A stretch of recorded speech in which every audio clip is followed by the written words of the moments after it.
Hindenburg research report कुछ दिमाग में ठनका? जी हाँ, आज से कुछ महीनों पहले इन्होंने हमारे देश के एक बहुत बड़े कॉन्ग्लोमेरेट के ऊपर एक रिपोर्ट लिखी। उस रिपोर्ट के बाद उस कॉन्ग्लोमेरेट के शेयर्स बहुत तेजी से गिरने लग गए। इतने तेजी से गिरने के चक्कर में पैनिक मचा और उसके बाद एक बहुत बड़ा सिलसिला चालू हुआ। Well, as I speak today, Gautam Adani ji richest Indian बन चुके हैं, सरपासिंग मुकेश अंबानी। जी हाँ, और ये इसलिए हुआ बिकॉज लास्ट जो सुप्रीम कोर्ट का वर्डिक्ट ठीक कुछ दिन पहले आया, जिसमें कि ये क्लियरली बताया गया कि पहला, हिंडनबर्ग की रिपोर्ट को हम वैलिड नहीं मानेंगे बिकॉज ये एक थर्ड पार्टी रिसोर्स है। इन्होंने जो एलिगेशंस लगाए वो शायद सही नहीं है। सेबी ने सही तरीके से अपनी पूरी रिसर्च करी है, अपने इन्वेस्टिगेशन करी है। ऑल्दो 2 इन्वेस्टिगेशन की रिपोर्ट बाकी हैं जिनको अगले 3 महीने में ये सबमिट कर देंगे, लेकिन कहीं ना कहीं ये क्लीन चिट मिलने के बाद अडानी ग्रुप के शेयर्स ऊपर भागे और गौतम अडानी जी रिचेस्ट इंसान बने। लेकिन सवाल ये उठता है कि टाइटल में तो हम बात कर रहे थे most dangerous person of the stock market, और फिर हम हिंडनबर्ग रिपोर्ट की क्यों बात करें? कहीं ऐसा तो नहीं है कि हिंडनबर्ग रिपोर्ट सबसे डेंजरस जगह है? नहीं, बिल्कुल नहीं।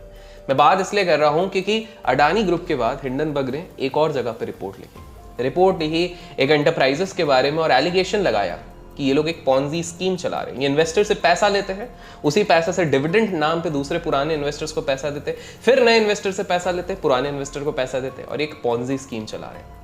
और ये एलिगेशन लगा एक व्यक्ति के नाम पे जिसका नाम था Carl Icahn. Carl Icahn at present one of the richest traders cum investors alive है अमेरिका में, और इन्होंने एलिगेशन लगाया हिंडनबर्ग ने कि ये पॉन्जी चला रहे हैं, 15% का डिविडेंड दे रहे हैं, इनका नेट एसेट वैल्यू गिर रहा है, डेट बढ़ रहा है, और कहीं ना कहीं ये मार्जिन ट्रेडिंग के लिए जो लोन ले रहे हैं वो अपने शेयर्स के बिहाफ पे ले रहे हैं, पूरी तरीके से ब्लफ कर रहे हैं। क्या ये सही है कि गलत है ये तो नहीं पता, लेकिन तब से लेकर अभी तक इस कंपनी के शेयर 66% डाउन हो चुके हैं। लेकिन आज मैं जो आपको किस्सा सुनाने वाला हूं वो इसी शख्स के बारे में है जो कि है कार्ल आइकेन। ये वो शख्स है जिसको माना जाता है कि पूरे स्टॉक मार्केट में सब लोग इससे डर के रहते हैं, इसलिए नहीं क्योंकि ये शॉर्ट सेल करेगा। हमने जॉर्ज सोरोस के बारे में हमारे चैनल पे अक्सर बात करी है, जो शॉर्ट सेलर्स गिरा गिरा के खत्म कर देते हैं, लेकिन ये ऑन द कॉन्ट्ररी एक ऐसा ट्रेडर कम इन्वेस्टर है जो उठा उठा के पूरी मैनेजमेंट की तक तो काया पलट देते हैं। जी हाँ, मैं बात कर रहा हूं कार्ल आइकेन, उस व्यक्ति की जो बचपन में काफी ज्यादा गरीबी से निकले थे लेकिन इंस्पायर हो गए थे अपने एक रिच अंकल से। उन अंकल के पास ढेर सारे बंगले, गाड़ियां, ऐशो आराम की जिंदगी थी, और कहीं ना कहीं कार्ल आइकेन ने ये चीज बचपन में ही समझ ली कि पावर और पैसे के आगे पूरी दुनिया झुकती है, और कहीं ना कहीं उनको वही चीज चाहिए थी। लेकिन उनकी माता जी चाहती थी कि ये कार्ल आइकेन बड़े होकर एक डॉक्टर बने, और इसीलिए उनको मेडिकल स्कूल में भेजा गया था। लेकिन 2 साल मेडिकल स्कूल में जाने के बाद इनको समझ में आया कि यार मुझे डॉक्टर नहीं बनना है, ये मेरा इंटरेस्ट नहीं है। जैसे हमारे देश में सभी बच्चों को भेज दिया जाता है, जा बेटा तू इंजीनियरिंग कर, आंख बंद करके इंजीनियरिंग, मतलब आप पत्थर फेंकोगे हर तीसरे घर पे आपको एक इंजीनियर मिलेगा, उसी तरीके से इंजीनियर या फिर कंप्यूटर या सॉफ्टवेयर इंजीनियर इस तरह के लोग मिलेंगे। उसी तरह जब मेडिकल का प्रचलन चल रहा था तो भेजा गया था, लेकिन फिर उन्होंने उसको छोड़ा, आर्मी ज्वाइन करी। आर्मी से उनको डिसिप्लिन का मैटर समझ में आया, रात को पोकर खेलते थे जिससे उनको गैम्बलिंग, कैलकुलेटिव रिस्क लेना सीखा, और उसके बाद वो बने one of the best and one of the most dangerous investors and traders of our country. तो समझते हैं कार्ल आइकेन की पूरी कहानी डॉट टू डॉट, इससे हमें क्या सीखने मिलता है। बहुत दिलचस्प होने वाली है, ध्यान से सुनिएगा। सो कार्ल आइकेन पैदा हुए थे क्वींस नाम की एक जगह पे, और इनके पिताजी और माताजी काफी ज्यादा स्ट्रिक्ट थे। As a consequence of that, usually आपने देखा होगा अगर माता पिता दोनों बहुत ज्यादा स्ट्रिक्ट होते हैं तो जो बच्चा होता है वो काफी लोनली रहना प्रेफर करता है, और इसी चक्कर में उन्होंने किताबों के अंदर अपने आप को डुबा दिया था। जो किताबी कीड़ा हम जिस चीज को कहते हैं वो बन गए थे। ऑब्वियस सी बात थी, क्योंकि इतनी सारी किताब पढ़ रहे थे, नया नया नॉलेज ग्रहण कर रहे थे, तो अपने क्लास के टॉपर बन गए थे। और टॉप स्टूडेंट होने के चक्कर में इनको एक स्कॉलरशिप मिली थी जो कि उस समय की सबसे बढ़िया उनके लोकेलिटी की प्राइवेट स्कूल की स्कॉलरशिप थी।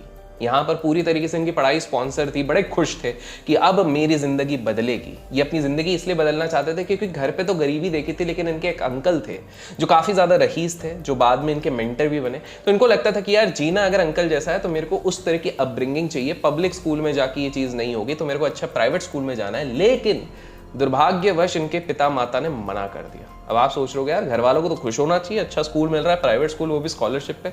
मना क्यों कर दिया? मना इसलिए कर दिया क्योंकि इनके घर वालों का ये मानना था कि अगर ये स्कूल में जाएगा तो ये बिगड़ी हुई औलाद बन जाएगा, स्पॉइल्ड ब्रैट बन जाएगा। हम नहीं चाहते ये अमीरों के साथ उठना बैठना अभी से शुरू कर दे, जमीन इसके पाँव इसके जमीन पे रहना चाहिए, और इसलिए घर वालों ने मना कर दिया और ये दुखी हो गए।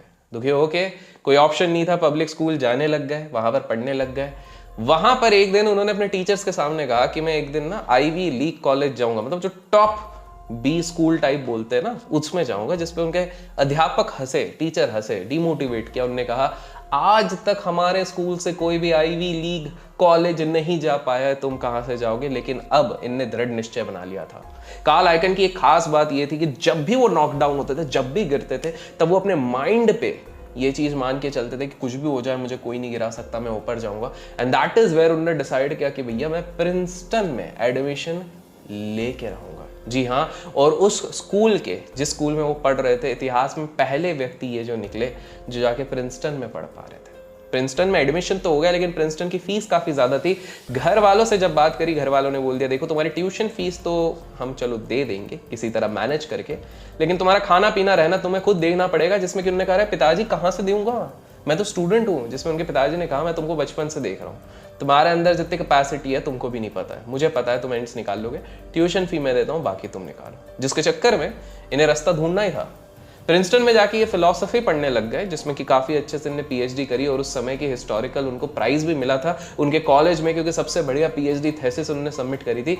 लेकिन पैसे खर्चे कैसे निकाले अगर आप सोच रहे हो, तो भैया शाम को ये पोकर खेलते थे। जी हाँ, और पोकर में इनकी महारत इतनी ज्यादा हासिल हो गई, इतने ज्यादा एक्सपर्ट हो गए कि ये ढेर सारा पैसा बनाने लग गए।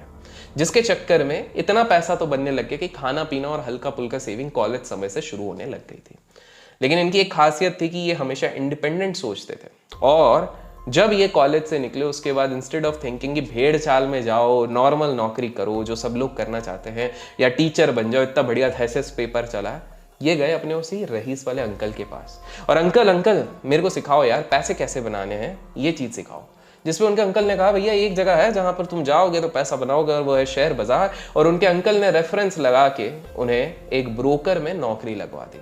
उस ब्रोकर में जाके ये पहली बार रूबरू हुए शेयर बाजार से, और कहीं ना कहीं ने रिजेम्बलेंस देखे कि यार पोकर जो हम खेलते हैं और ये शेयर बाजार कहीं ना कहीं सेम है। उस समय में एक अच्छी चीज ये चल रही थी कि उस समय पे बुल रन चल रहा था, ये 1960s की बात है। तो जो भी जहां पर पैसा लगा रहा था, जो भी शेयर पे पैसा लगा रहा था, वो 3-4 महीने में पैसा बन ही रहा था, बस 10-20-30%। बाय द वे कमेंट्स में बताइए क्या आपको लग रहा है अभी इस तरह की चीज को इंडियन मार्केट में भी चल रही है? अगर लग रहा है तो जरूर बताइएगा। अच्छा, और वीडियो को लाइक नहीं है तो लाइक कीजिए। 15,000 लाइक्स अगर आते हैं और कमेंट्स में नेक्स्ट लिखते हो तो हम बहुत जल्दी अपना अगला video with respect to the same context जल्दी लेके आएंगे। तो एनीवेज, तो बुल रन में इन्होंने करीब 12-15 हज़ार रुपए लगाए, और वो 12-15 हज़ार रुपए इनके बन गए 10 लाख रुपए। और इनको ये चीज समझ में आने लग गई कि बॉस अब मुझे कोई नहीं रोक सकता। स्पेयर टाइम पे किताबें पढ़ रहे थे, 10 लाख रुपए बन गए, और ये पूरा 10 लाख अभी भी मार्केट में लगे पड़े। लेकिन जैसे कहते हैं ना कि हर कहानी इतनी स्मूथ नहीं होती, किसी भी लेजेंड की कहानी ऐसे नहीं होती कि बस अच्छा, उसमें बहुत बड़े हिकअप्स आते हैं, डाउनफॉल्स आते हैं। और सेम चीज 1962 में इनकी लाइफ में हुआ, जब मार्केट में बहुत बड़ा क्रैश आया, और इतना बड़ा क्रैश आया और पूरा पैसा बाजार में लगा था, लेवरेज करके लगा था, जिसके चक्कर में इनका पूरा कैपिटल ब्लो अप हो गया, पूरा का पूरा कैपिटल ब्लो अप हो गया था। पहली बार ऐसा हुआ था कि डाउ इतिहास में 5.8% केवल एक दिन में गिरा था, जिसके चक्कर में इन्हें बाहरी नुकसान होने लग गया। और ये उस समय की बात कर रहा हूं, उस समय पे ज्यादा कोई टर्मिनल वर्मिनल नहीं रहता था। उस समय पे ऐसा नहीं रहता था कि ऑनलाइन जाके आप चेकआउट कर लो किधर पैसा बन रहा है, किधर पैसा घट रहा है। तो उसके चक्कर में दुर्भाग्यवश इनके पैसे का नुकसान बहुत ज्यादा होने लग गया। कार्ल आइकन डेस्परेट थे वापस उठने के लिए कि यार इस हार को मैं हार नहीं मानूंगा, इस चीज से मैं जरूर बाउंस बैक करूंगा। बाउंस बैक तो नहीं, मतलब गलत वर्ड हो गया, जो भी समझ लो, भावनाओं समझो, you know if you know. तो कार्ल आइकन ने बोला कि यार इस चीज से मैं जरूर निकलूंगा, और इसी चक्कर में उन्होंने ढूंढना शुरू किया कि शेयर बाजार में इस तरह का अगर फॉल आ गया तो मैं क्या करूंगा। और उस समय पे उनकी नजर पड़ी एक टर्म्स पे, ऑप्शंस पे। जी हाँ, कॉल और पुट ऑप्शन, नीचे जाए तो पुट ऑप्शन लेने का, ऊपर जाना तो कॉल ऑप्शन लेने का। और इसी को लेके ये ग्रंटल नाम के एक ब्रोकर के साथ काम करने लगे। बाय द वे हमारी जो इंस्पिरेशनल ट्रेडिंग सीरीज वाली वॉच लिस्ट है, प्लेलिस्ट है, अगर आपने देखी नहीं जाके देखिए, वहाँ पर भी हमने एक और ट्रेडर के बारे में बात करी थी जिसने पूरे यूएस फेड को चकमा दिया था। वो बंदा भी ग्रंटल से ही रिलेटेड था, जाके चेकआउट ज़रूर कीजिएगा, काफ़ी इंस्पिरेशनल कहानी है वहाँ पे।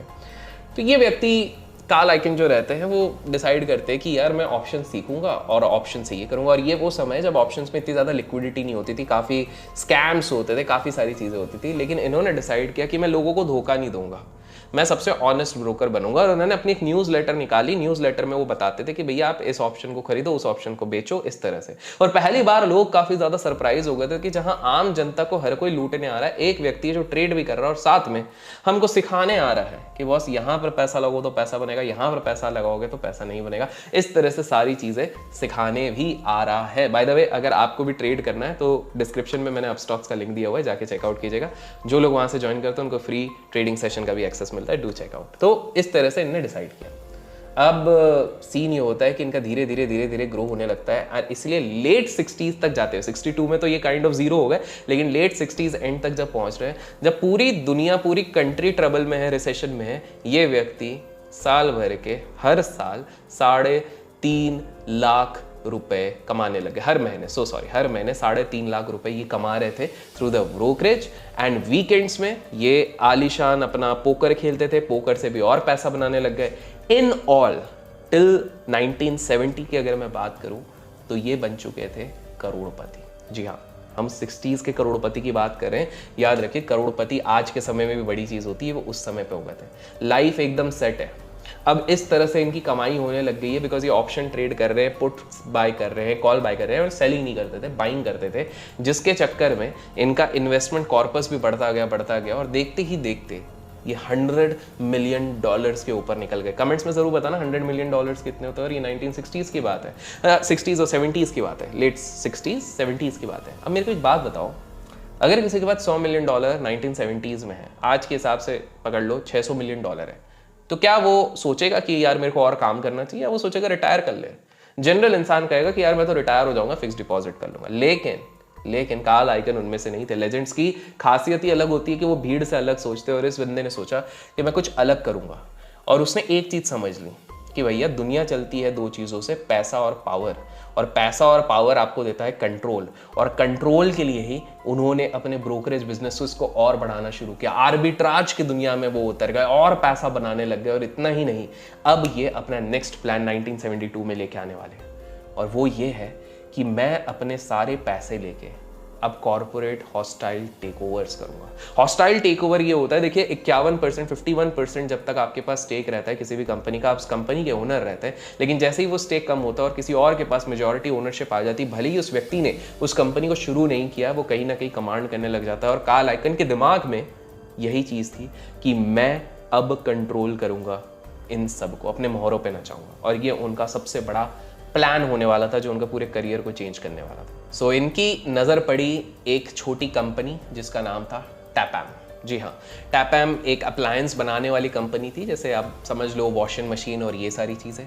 इन्होंने देखा कि ये कंपनी काफ़ी सस्ते पे ट्रेड कर रही है, बुक वैल्यू के नीचे ट्रेड कर रही है, और धीरे धीरे अपने पैसों से जो इन्होंने आज तक कमाए थे, ये इसको एक्यूमुलेट करने लग गए।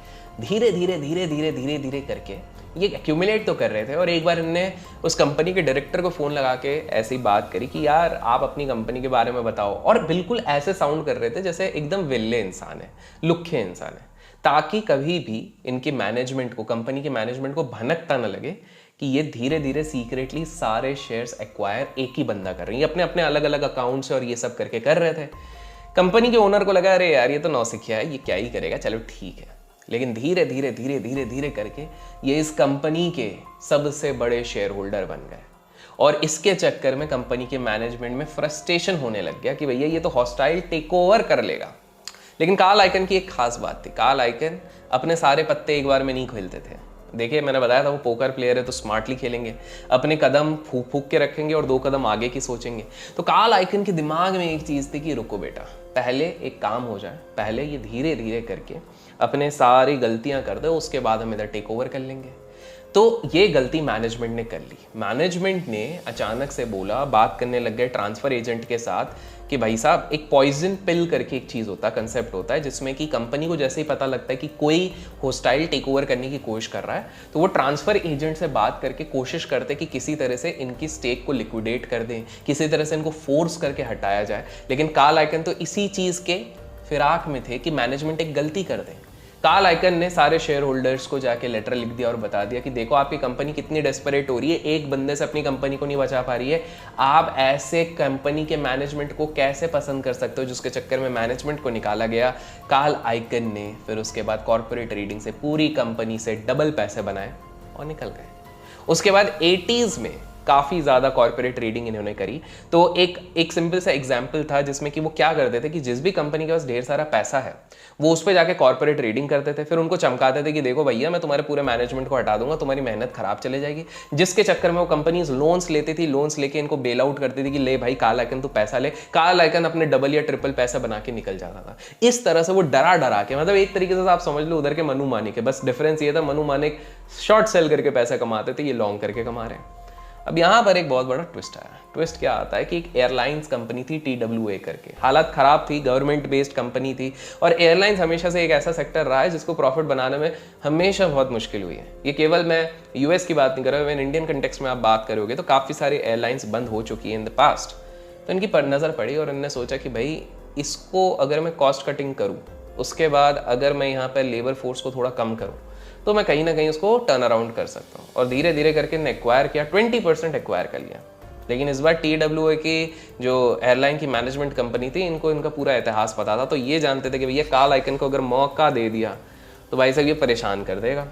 तो इसलिए TWA के मैनेजमेंट ने जाके पहले गवर्नमेंट को बुखार लगाई कि भैया गवर्नमेंट इस चीज़ को आप देख लो, थोड़ा बचा लो। गवर्नमेंट ने सुनी नहीं। क्यों? बिकॉज गवर्नमेंट ऑलरेडी परेशान थी कि एयरलाइन इतनी लॉस कर रही है, वो खुद उसका लोड नहीं लेना चाहती थी। वो तो चाहती थी ले ले भाई कार्ल आइकन, तो 20% के तो 40% ले ले, बच जा। फिर पॉलिटिकल प्रेशर लगाया गया, हर तरीके से प्रेशर लगाया, जिसके चक्कर में कार्ल आइकन के पत्ते ढीले पड़ रहे थे। लेकिन कार्ल आइकन ने दूसरा दिमाग लगा लिया। कार्ल आइकन ने बोला गवर्नमेंट और कंपनी अगर एक तरफ है तो सबसे ज़्यादा पावर किसके पास होती है? किसी एयरलाइन कंपनी में। और उन्होंने ये निकाल लिया कि भैया सबसे ज़्यादा पावरफुल अगर कोई है तो वो होती है यहाँ की यूनियंस, जो लेबर यूनियंस होती है। कार्ल आइकन ने जाके वहाँ के लेबर यूनियंस को इतनी अच्छी पट्टी पढ़ा दी, इतनी अच्छी पट्टी पढ़ा दी कि मेरे को अगर तुमने चेयरमैन बना दिया, मेरे को इलेक्ट कर दिया, तुम लोगों ने हड़ताल कर दी कि भैया बनेगा तो बनेगा, हमारा कार्ल आइकन ही बनेगा, इस तरह से अगर कर दिया तो मैं तुम लोगों की किस्मत बदल दूंगा। बस स्टार्टिंग में तुम लोगों को ये बोलना है, क्योंकि हमको शेयर होल्डर्स का सबका समर्थन चाहिए, कि अगर कार्ल आइकन हमारा चीफ मैनेजर बना, हमारा चेयरमैन बना, तो हम लोग हमारी सैलरीज में कट लेने को तैयार हैं। हम लोग 20% हमारे कट हमारे मंथली सैलरी वेजेस ग्रोथ पे लेंगे, जिसके चक्कर में शेयर होल्डर खुश हो जाएंगे। बिकॉज शेयर होल्डर क्या सोचेंगे, अरे वाह यार, मतलब यहाँ पर बस कार्ल आइकन अगर मैनेजमेंट में आ गया, मतलब लीडर बन गया, तो यहाँ पर जितने लोग हैं वो बोल रहे हैं हम सैलरी कट लेंगे, तो इसका मतलब कंपनी के प्रॉफिट बढ़ जाएंगे। तो शेयर होल्डर रेडी हो गए और एज अ रिजल्ट TWA की जो ऑनेस्ट एयरलाइन कंपनी थी उसके चेयरमैन और उनके सारी टीम को निकाला गया। ये आपने देखा होगा, ये वॉल स्ट्रीट मूवी में भी इस तरह का कोई दृश्य दिखाया गया था जो इंस्पायर यहाँ से हुआ था। और इसके बाद कार्ल आइकन आए चेयरमैन। कार्ल आइकन ने कॉस्ट कटिंग करी, बहुत ज़्यादा पैसे इधर उधर बचाए, और जिसके चक्कर में एयरलाइन कंपनी प्रॉफिट में भी आने लग गई, लेकिन उनका पासा पलट गया और उल्टा पड़ने लग गया। उल्टा क्यों पड़ने लग गया? बिकॉज ये अपने प्रॉमिस पे टिके नहीं। इन्होंने वहाँ के लेबरर्स, वहाँ के कर्मचारियों के लिए ज़्यादा कुछ काम नहीं किया, और जिस चक्कर में सारे लोग हड़ताल करने लग गए, गुस्सा होने लग गए कि भाई हमारी सैलरी नहीं बढ़ा रहा, इतनी कम सैलरी में हम कैसे करेंगे, क्या करेंगे। But as a consequence of that Carl Icahn ने यही सोचा था कि भाई कोई दूसरी कंपनी जो आ जाए, जो मेरा स्टेक लेने को तैयार है, तो मैं 2-3 गुना पैसा बना के निकल जाऊंगा। कुछ 6-7 गुना पैसा कमाया, निकल गए। एज वी स्पीक 1997 में इस कंपनी को भी बैंकरप्सी फाइल करनी पड़ी। और इसी चक्कर में, क्योंकि ये बंदा वही बंदा है जो कंपनीज में जाता है, स्टेक लेता है, स्टेक के बाद अपने पैसे बढ़ा लेता है, उसके बाद सेल करके निकल जाता है, जिसके बाद कंपनी पूरी तरीके से टूट जाती है, मतलब शॉर्ट टर्म प्रॉफिट्स लेके लॉन्ग टर्म पूरा तबाह करके निकल जाता है। इसी चक्कर में कहीं ना कहीं काफ़ी सारे लोग इससे टेंशन में रहते हैं कि यार भाई इस बंदे से तो दूर ही रहना हमारे लिए सही होगा। And that is the reason my dear friends, क्यों कार्ल आइकन को इतना ज़्यादा लोग पसंद नहीं करते। इस तरह हॉस्टाइल टेक ओवर कर करके ये फोर्ब्स के richest, one of the richest persons बन गए, one of the richest hedge fund managers बन गए, one of the richest traders बन गए, और पूरी दुनिया को अपने नक्शे कदमों पे नचाए थे, अनटिल इनका सबसे बड़ा विरोधी, इनका सबसे बड़ा कॉम्पिटिटर आया, जिसके ऊपर भी हमने एक वीडियो बनाया। कोविड के क्राइसिस में सबसे ज्यादा पैसा अगर किसी ट्रेडर ने बनाया तो वो वही ट्रेडर है जिसका नाम है बिल एक्मन। जी हाँ, बिल एक्मन के साथ इनकी एक बहुत बड़ी लड़ाई चालू हुई। 8 साल तक कोर्ट के चक्कर लगे थे इस चीज पे। तो सीन ऐसा हुआ था कि बिल एक्मन की नजर पड़ती है एक पर्टिकुलर शेयर। सो हुआ कुछ ऐसा था कि 2003 में बिल एक्मन और आइकन के बीच में एक बहुत बड़ी फाइट हो गई। एक रियल एस्टेट कंपनी थी, हैलवुड नाम की एक कंपनी थी, एक रियलिटी फर्म थी, जिसपे नजर बिल एक्मन की पहले पड़ गई थी। और ये वही कंपनी थी जिसमें कहीं ना कहीं कार्ल आइकन अपना वापस वही मेजॉरिटी स्टेक लेके आगे डबल ट्रिपल करके बेचना चाहते थे। तो बिकॉज बिल एक्मन ने काफी नीचे के भाव से लेके रखा हुआ था, तो हमारा जो कार्ल आइकन भाई साहब है, तो कार्ल आइकन भाई साहब चाहते थे कि यार तुम ना हमको थोड़ा सस्ते में बेच के निकल जाओ। जिस पे बिल ने सोचा कि यार देखो प्रॉफिट तो मेरा हो रहा है, मैं चाहूँ तो पूरा राइड कर सकता हूँ, बट ठीक है इसको स्टेक उठाने हैं और आइकन भाई के बड़े प्लान हैं। तो एक म्यूचुअल डिस्कशन में ये डिसाइड किया गया कि मैं अभी आपको शेयर बेच रहा हूँ, और अगर आप इसको 10% से ज़्यादा के प्रॉफिट पे आगे चल के शेयर जब भी बेचोगे तो उसका एक पोर्शन प्रॉफिट शेयरिंग मेरे साथ करोगे, क्योंकि मैं आपके लिए छोड़ के जा रहा हूँ। आप कमाओ, मैक्सिमम कमाओ, लेकिन एक 10% से अगर ज़्यादा प्रॉफिट हुआ तो थोड़ा सा आप मेरे साथ शेयर करोगे। तो कार्ल आइकन भाई साहब ने बोला ओ ठीक है बिल्कुल, लेकिन ये निकले दगेबाज। ये बढ़िया तगड़ा वाला प्रॉफिट करके निकले और एक ढेला नहीं दिया, जिसके चक्कर में बिल एक्मन का दिमाग खराब। अब कार्ल आइकन भाई साहब को लगा कि जब भी आज तक मेरे खिलाफ कोई भी उठा है उसको तो हम बिठा ही देते, उसकी कंपनी खत्म कर देते हैं, तो बिल्ली भाई क्या चलेंगे। लेकिन उनको नहीं पता था बिल एक्मन कितना अड़ियल है। 8 साल तक केस चला, केस जीत गया बिल एक्मन।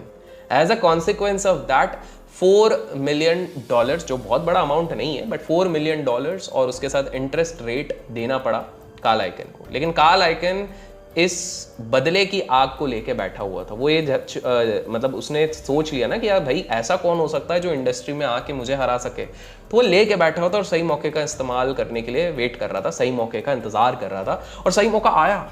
और ये मौका आया हर्बल लाइफ के नाम पे। जी हाँ, हर्बल लाइफ एक कंपनी है जो आप सबको पता है, जो MLM रिलेटेड, ऐसा बोला जाता है, उससे रिलेटेड है। आजकल वैसे भी MLM काफ़ी ज़्यादा सुर्खियों में रहती है। तो उसमें बिल एक्मन अपने शॉर्ट्स बना रहा था और पब्लिकली हर जगह बोल रहा था कि देखो ये मॉडल पॉन्जी है, ये नहीं टिकेगा, ऐसा ऐसा करके, और पूरे तरीके से अंदर तक शॉर्ट चले गए थे। कार्ल आइकन इसी चीज़ के फिराक में थे, इसी चीज़ का वेट कर रहे थे। एक दूसरे इन्वेस्टर के साथ हाथ मिलाया, बड़े इन्वेस्टर के, हेज फंड मैनेजर के साथ, और ये पॉजिटिव PR करने लग गए हर्बल लाइफ के। हर्बल लाइफ के मैनेजमेंट भी ऑब्वियसली किसका साइड देगा, मिस्टर आइकन का, बिकॉज आइकन इधर सपोर्ट कर रहे हैं।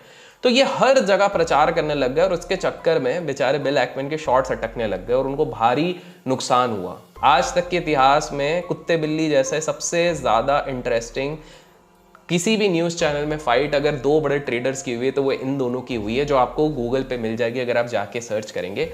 लेकिन end of the battle unfortunately इस बार बिल एक्मन को हारना पड़ा और कार्ल आइकन जीत गए। मतलब Carl Icahn settled the scores कि बेटा तूने मेरे को हराया था, तेरी खैर नहीं, मैं आगे चल के जीतूंगा, और वही चीज हुई। और इसी तरह कार्ल आइकन ने अपने आप को एस्टैब्लिश करके रखा है मार्केट का one of the biggest players. But क्या ये जो हिंडनबर्ग की रिपोर्ट आई है, इस चीज से भी कार्ल आइकन निकल सकते हैं? As of now when we speak, still इनके पास ढेर सारा पैसा है, यॉट है, जेट है, बड़े बड़े बंगले और गाड़ी हैं। लेकिन ये एक ऐसे इंस्पिरेशनल ट्रेडर है जिन्होंने ये दिखाया कि केवल शॉर्ट करके ही बंदा आगे नहीं बढ़ सकता, लॉन्ग कर करके और कंपनीज को एक्वायर कर करके भी, हॉस्टाइल टेक ओवर करके भी एक इंसान आगे बढ़ सकता है। आशा करता हूँ आज का ये वीडियो आपको पसंद आया लाइक शेयर करना ना भूलें। Till then keep learning, keep growing, keep investing and keep